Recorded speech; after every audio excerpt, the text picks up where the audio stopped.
Hi, this is day 2 of the 30-day challenge, where I'm just going to be recording random videos and posting them. Today's video is requested by Jay, and it's going to be on standing waves, and they're linked to quantum, essentially. Let's crack on with it. What is a standing wave? Let's start with the basics. So, if you can see here, when the exposure settles in, that a standing wave is basically restricted by two areas. These areas restrict the wave, and it means that the wave is not moving. Usually a wave is transferring energy from one point to another point, but this is not the case with standing waves. It's like the points become barriers and the wave is formed inside. When it's formed inside, it doesn't move. It only oscillates. Oscillating meaning that it goes around one point and switches direction. In this case, it's seemingly up and down. This is a one-dimensional wave for simplicity, if it exposes properly. So the green points there are known as antinodes. It's where the amplitudes are at the maximum. Meanwhile, the red points are the nodes, where the amplitudes are at the minimum. This is important because when you think about the nature of particles, standing waves and modeling them as standing waves makes a huge difference. So keep in mind these basics as I move on. I'd like to quickly introduce atomic orbitals quickly. Essentially, electrons they don't fly around everywhere. I know the classical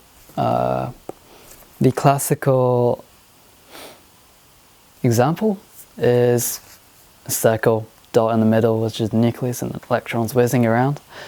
It's alright, but that's only in one dimension. When you think about it in 3 dimensions, this is what it kind of looks like.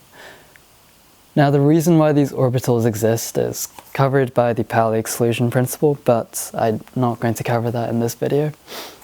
Instead, we're going to focus on the quantum side of it, where it's more about the waves and the probabilities rather than why certain wave numbers and quantum numbers come into play.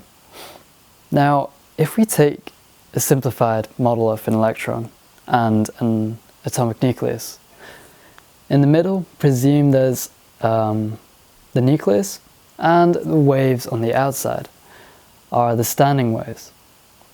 These are the same waves as before, because it's restricted within the circle, and as we know now, when the waves are restricted, they oscillate, and they have stationary points and points which are oscillating with amplitudes, which are the antinodes. If we look a bit deeper into one section of this wave, it kind of looks like this. Now you might be wondering, what does this even mean? Why is this important? It seems just like a normal sine graph or cosine graph. But when you think about it, if we take into account about wave-particle duality, and for those who don't know, it's basically something observed experimentally. It's when they realized that light can act as both a wave and a particle. This is from Einstein's famous, actually, this is his Nobel Prize winning article. It's where he realized about the photoelectric effect, where waves of light are actually more like photons. But that's another video before I go off on a tangent. If we keep in mind now that particles like electrons can be waves, it makes sense now to put and model everything as a standing wave. As you've seen before, if we know where the standing waves are formed and how many nodes or antinodes there are, it gets easier for us to predict where an electron is going to be. If you know that an electron is a wave and you're not sure where it is, the only thing that can help you in essentially guessing where the electron is a probability distribution. Probability meaning the chance that you'll find something in that region, and distribution meaning, well, it's distributed along a set of values. In our case, it's going to be distance, because we want to find where the electron is in a set space. So this becomes easy, you know. If we are able to narrow it down, infinitesimally small area, and we test, is there an electron there? It's a simple yes or no. Imagine we do this for a big area, which encompasses a larger place. And when we do the same test, we find that it kind of goes like this. We get more yeses, and it reaches an amplitude, a peak point in the middle. Maybe it's here. And that value could be a value of, say, 2 nanometers, for example. This tells us that we can now use this model to actually predict where these particles will be. And now it makes it easier for us to model how atoms behave. This is shown here, actually. I'm just going to show you this. Have a quick guess what this is. I promise you it's not as scary as it looks. It's actually the same orbitals that we saw before, but now we actually have tried and tested. We've tested for these electrons using the standing waves for the probabilities, and this is what we find.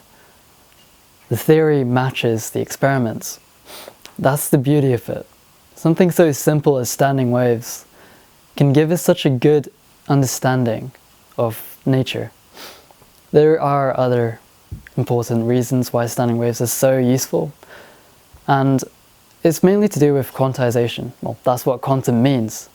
You make it from a continuous set of numbers, meaning that it goes from 0.1, 0.2, so on.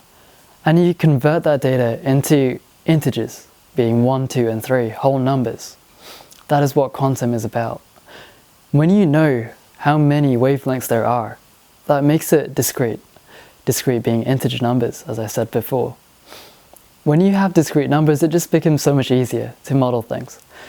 Rather than thinking about, I wonder what this electron does at 0.001 meters. Just say, I know the wavelength. And this is how many wavelengths I have in this model here. That makes your life so much easier. Of course, it's a bit of an oversimplification. However, right now I'm just focusing on the bare basics.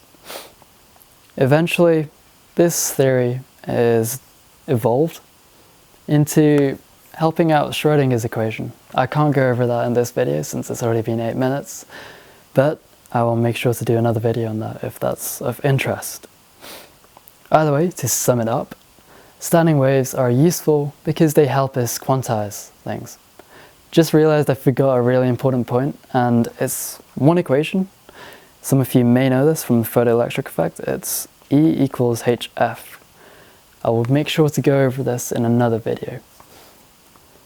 And back to the summary, actually.